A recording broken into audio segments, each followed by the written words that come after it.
What's up guys, welcome to the video. Today is going to be the first video in a supplement series that I want to do. I generally just want to cover as many supplements as I can. Doesn't matter if they work, doesn't matter if they don't. I just want to give you guys the information and the lowdown on these supplements and whether you should be incorporating them into your routine or not. The first supplement that I want to do is creatine, just because I feel like creatine is something that can really add value to your training. And I don't want to just start off with a bullshit supplement that doesn't work because it doesn't really get anything out of it. Creatine is one that I have touched a little bit on before in the past. Creatine is actually found in various sources of meat. So meat, chicken, salmon, fish, all that kind of stuff. And also your body produces a little bit every single day as well in the liver. So when the body needs energy, we use ATP energy, our most readily available source of energy. The way this works is you have an ATP molecule. The ATP molecule will then break. Energy released from that molecule breaking will then be the energy that fuels our muscles contracting.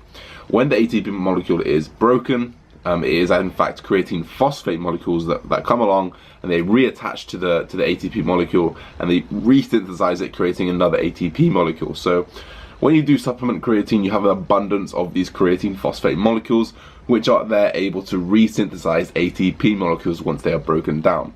So you have a repeated process of ATP breaking, creatine phosphate coming along, reattaching to the ATP molecule, which resynthesizes it and then allows the energy making process to happen over and over again. So if you do supplement it and you are saturated in creatine, you get the benefits of having readily available creatine phosphate to resynthesize ATP.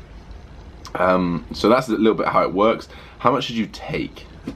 The recommended dose is 3 to 5 grams a day, and if you were to get that solely from meat, you would need upwards of 5 kilos of meat a day, depending on the meat source you go for. So that's very, very impossible. So the supplementation of creatine is needed to feel the effects of creatine. Unless you want to go ahead and eat 5 kilos of meat, be my guest. I don't think you can do it.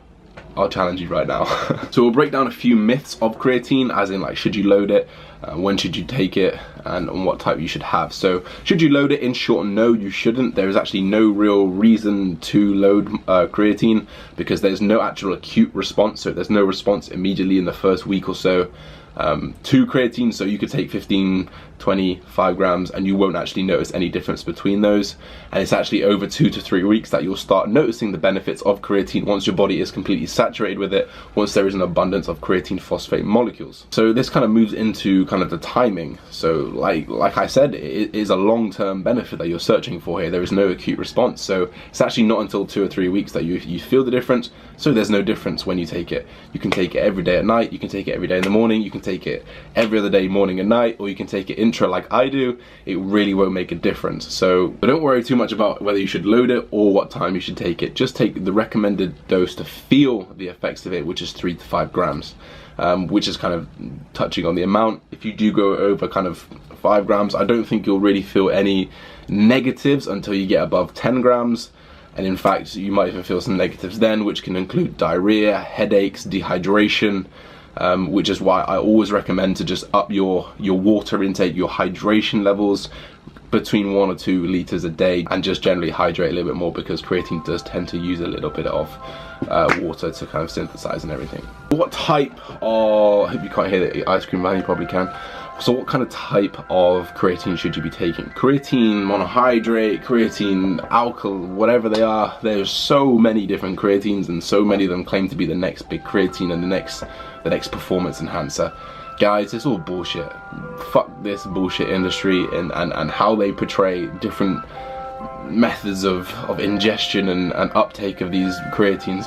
Just take creatine monohydrate, 3 to 5 grams a day. You don't need anything else. It's the cheapest version of it. You can get like a kilo for about £12 now, which is about 6 months or more of dosage. So you really don't need to worry too much about kind of what type, the timing, the loading. You don't need to do any of that. 5 grams creatine monohydrate every single day, or even on just training days, you'll be absolutely fine. So guys, that is the basics of creatine covered. Really, really short, really, really sweet. That's how I want to keep these videos, just short and informative, and hopefully a little bit interactive so you guys can get there. If you guys have any questions, drop them down below. The next supplement will be chosen by the amount of comments that I get.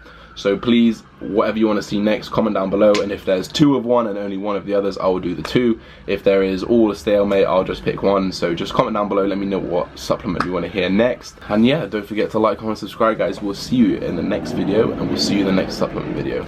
Peace.